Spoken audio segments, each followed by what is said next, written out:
again now. There's Michel Soro continuing where he left off in the first half of the fight, just rampaging forward and just becoming unbearable on the inside.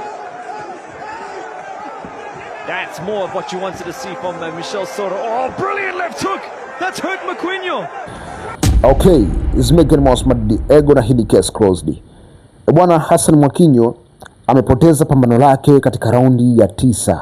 Bwana Hassan bwana upande fulani amekaza sana.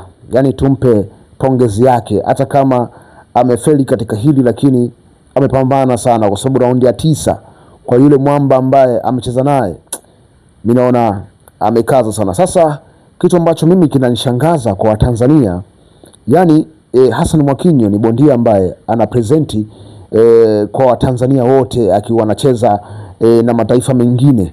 Sasa unamkuta mtu anafurahia kumuona Hassan Mwakinyo ameshuka chini, yani ameshindwa katika namna moja ama nyingine. Sidhani kama itakuwa ni tabia nzuri, kwa sababu ni ndugu yetu.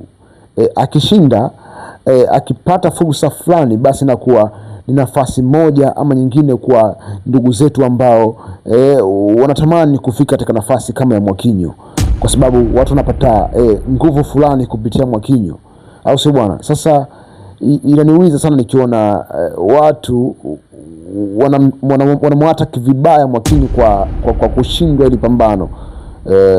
Mimi nishauri tu kwamba kama ingekuwa ni rahisi ungefanya mazoezi ukaenda ukapambana, lakini mimi nimpe big up sana kwa kile ambacho amekifanya.